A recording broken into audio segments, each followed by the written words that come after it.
Big boss 90 में दोस्तों फिर से अरमान मलिक ने कप्तान बन गया। यानी कि कप्तान बनने के बाद इतनी बहुत बड़ा पावर आ जाता है। पावर आने के बाद किसी को इविक्शन कर सकता है और एक हफ्ता के लिए सेव होता है। ये बहुत बड़ा अपडेट है।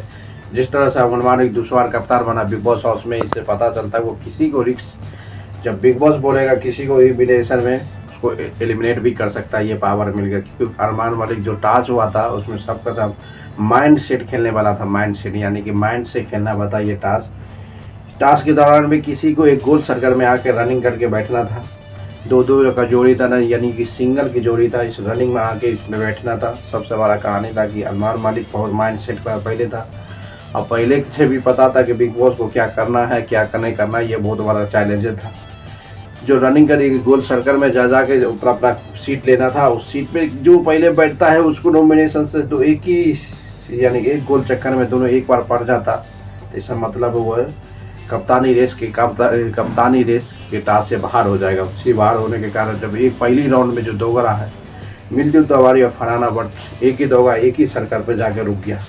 यानी कि एक सर्कल पर रुकने के बाद इनसे पता चलता है कि भाई आप कप्तानी के रेस से बाहर आ जाते हैं। यानी कि सब अलग अलग रेस में लाना पड़ेगा, इसलिए कप्तानी के रेस से आप बाहर हो जाते हो।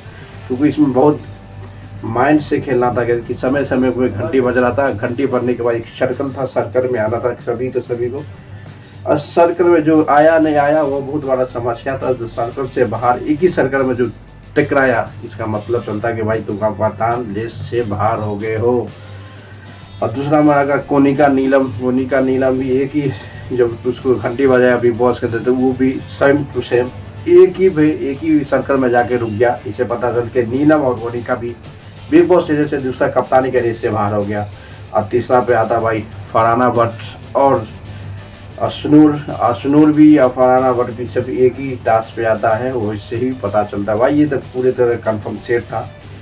बिग बॉस 90 का सेकेंड कप्तान किसको बनाना था किसको नहीं बनाना था, ये बहुत बड़ा चैलेंज था। तो पता है कि अरमान मलिक नॉमिनेशन में भी फंसा है नहीं, तब भी उसको कप्तान ही बना। बिग बॉस इम्यूनिटी पावर यानी कप्तान को चाहेगा कि जिसको एलिमिनेट करेगा उसको एलिमिनेट कर सकता है। इसलिए अरमान मलिक एक बार बिग बॉस हाउस को ये दूसरा बार कप्तान बना।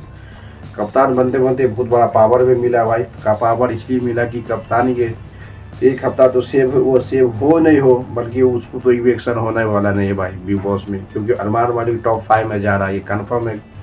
टॉप 5 में वो जा रहा है अरमान मलिक। कप्तान बने न बने वो किसी और को एलिमिनेटर्स करने के लिए, वो पावर का इस्तेमाल करने के लिए बना हुआ है। क्योंकि अरमान मलिक लास्ट ये तो फिक्स हो भी सकता था टास्क। तो फिक्स टास्क में जो भी कप्तानी के रेस में था एक ही साथ सब डबल। क्यों अरमान मलिक भी दौगा होगा ना भाई, वो क्यों नहीं दौगा। इसलिए पता था कि सबको पहले दौड़े दे रहा हूँ, वो लास्ट में आएगा। ये माइंड सेट खेल लिया होगा अरमान मलिक। जब मूर्खा जो था ये सब मूर्खा, मिंटू तिवारी, फरहाना भट्ट, अभिषेक बजाज, कोनिका, अशनूर, ये सब माइंड सेट ने खेला। पूरे सब माइंड सेट खेल के अरमान मलिक ने बिग बॉस हाउस का दूसरा बार कप्तान अपने नाम कर लिया।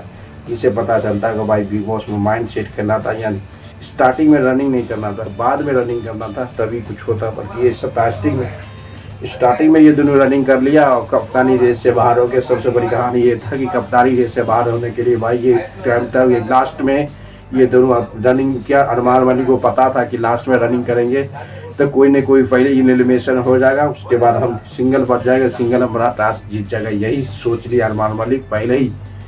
बिग बॉस में खेलने से पहले भाई आपकी माइंड सेट चेक हुआ था कि मास्टर माइंड किस लेवल में चलता। कि मास्टर माइंड रहना कोई भी टास्क में बहुत बड़ी ज़रूरत है। इसलिए लास्ट सब पहले रनिंग करने के बाद सब एक दूसरे पर चढ़ा और एलिमिनेट हो गया कप्तान के रेस से। यही पता चलता कि अरमान मलिक, फरहाना भट्ट, अशनूर पर दिमाग क्या भाई।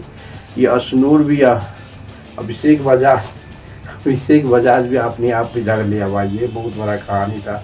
लाइक कर दो, शेयर करो, कमेंट मार।